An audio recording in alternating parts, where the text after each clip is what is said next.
সুস্থতা যে কত বড় নিয়ামত তা অসুস্থ না হলে বোঝা যায় না। আসসালামু আলাইকুম, আমি শারমিন আক্তার। আজকে আবারও নতুন একটি ব্লগ নিয়ে আসলাম আপনাদের মাঝে। কেমন আছেন সবাই? আলহামদুলিল্লাহ, আমি ভালো আছি। আসলে বলে তো ফেলেছি যে আমি সুস্থ আছি, ভালো আছি। তো আজকে মোটামুটি একটু সুস্থ, বেড থেকে উঠে বসতে পারছি। এই টানা 3 দিন আমার উপর দিয়ে যে কি গেছে বলতে পারবো না। মানে অজ্ঞানের মতো ছিলাম, প্রেশার লো ছিল, একদমই ডাউনে পড়ে গেছে, উঠতেছিল না, স্যালাইন দেওয়া হয়েছে বারবার। তারপর জ্বর তো কমছিলই না। রায়ানকে শিশু হাসপাতাল নেওয়া হয়েছিল, ও কিছুটা রিকভারি করেছে, কিন্তু আমার খুব সমস্যা হচ্ছে। তো ব্লাড টেস্ট দিয়েছে, কোভিড টেস্ট দিয়েছে, ডেঙ্গু টেস্ট দিয়েছে, আরও 4-5টা কী যেন টেস্ট দিয়েছে, ওইগুলোর স্যাম্পল দিয়ে এসেছি। সবাই দোয়া করবেন যাতে তাড়াতাড়ি সুস্থ হয়ে উঠি, কেননা একটা ফ্যামিলির মা যদি অসুস্থ থাকে তাহলে পুরো পরিবারটাই পঙ্গু হয়ে যায়। তাছাড়া এই ভাইরাস জ্বরটা বাংলাদেশে প্রতিটা ঘরে ঘরে হচ্ছে। যাকে ফোন দিচ্ছি বলছে যে জ্বর, গলা ব্যথা, তারপরে মাথা ব্যথা, প্রেশার লো, মানে সেম প্রবলেম সবারই হচ্ছে।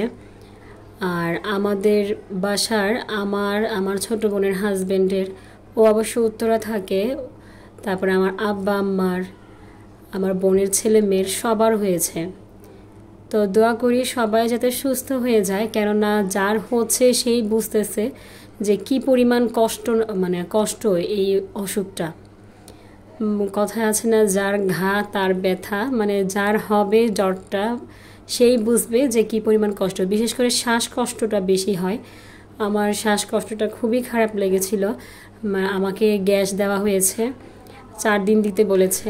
ডক্টর ধারণা করছে আমার নিউমোনিয়া হয়েছে, এখনও শিওর না। কালকে ব্লাড টেস্ট রিপোর্ট পাবো, তারপর শিওর হব যে কি হয়েছে আসলে। তো হসপিটাল থেকে আসার পথে প্রচুর বৃষ্টি হয়েছিল, আমরা এক জায়গায় দাঁড়াইছিলাম। এখন বাসার উদ্দেশ্যে আসছি, আর আমার বড় বোন গোশ রান্না করবে বলেছে। আমি তো 3-4 দিন কিছুই রান্না করতে পারছি না, উনি রান্না করে খাওয়াচ্ছে। আর আজকে আমার শাশুড়ি মুরগির মাংস রান্না করেছে। তো মাকে বলেছি যে আপনি রান্না করেন আজকে, কালকে যেহেতু চলে যাবেন আপনার রান্নাটা একটু খাই। আর এইখানে রায়ান বলে না যে মা অসুস্থ হলে ছেলে মেয়ে পুরো এতিমের মতো হয়ে যায়। ও কি করবে না করবে বুঝতেছে না, ঘর বানাচ্ছে। তারপরে চাদরের কি অবস্থা দেখতে পাচ্ছেন, যে একদম বাজে অবস্থা। ঘর বানায় বানায় খেলতেছে একা একা, আমি কিছুই বলতে পারতেছি না, ঘর গুছাইতেও পারতেছি না। আর এই তো আমার শাশুড়ি মুরগি রান্না করে ফেলেছে।